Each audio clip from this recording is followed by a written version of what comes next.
Welcome to This Week in Crazy America with me, Reese Hancock. This week we have the coronavirus coffer, weed-scented bail payment, a gun-toting Instagrammer, and a Star Wars set for sale in Houston. So coronavirus may have completely taken over the media agenda in America and around the world, and we can understand that. But you'll all be relieved to know it certainly hasn't stopped people doing crazy things around this great country. You know what? If anything, it's made them worse. Take New Jersey's Lea Piazza, for example. Having crashed her car in the historic town of Hanover after a session on the booze, Lea Piazza could have just taken what was coming to her when the cops came to arrest her. But she just couldn't let it lie, could she?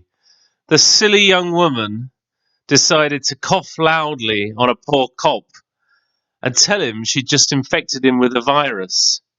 Now, that is self-destructive behavior, for sure, especially since she lied about it. Now, as idiotic as Piazza's behavior was, though, there's always someone in crazy America who can make it look a minor misstep by comparison.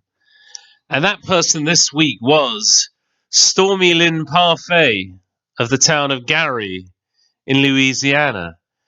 Good old Stormy turned up to a jail with cash to try and bail someone out. Fair enough. But the strong odor of marijuana on all the bills she handed over, well, that proved to be her undoing. Cops in the jail followed the woman out into the parking lot, and they ended up busting her on that and a slew of other charges. Now, that really is just stupid. Now, poor judgment, to put it very politely, was also behind the arrest of another man, this time in Georgia.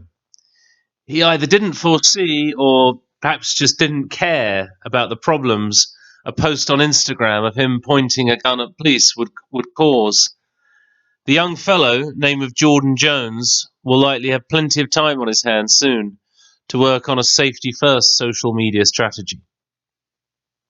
Other notable mentions this week go to the young Florida drunk who thanked the Good Samaritan who gave him a place to stay for the night by pissing all over the poor guy's guest bedroom. That's not very nice, is it?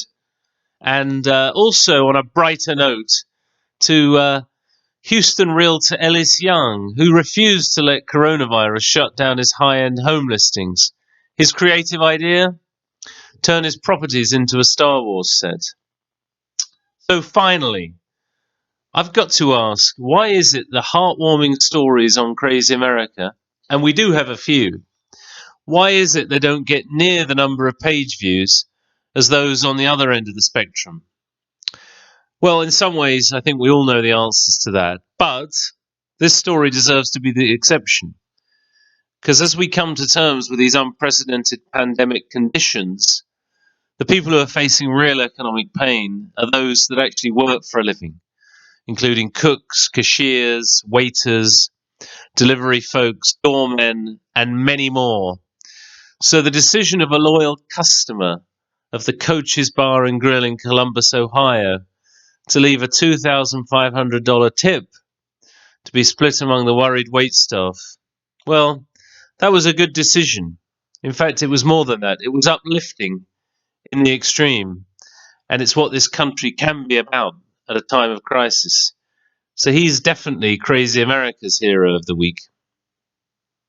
So that's it for me this week. See you same time, same place next week. Thank you and goodbye for now. Well, we used to know that damn buffalo.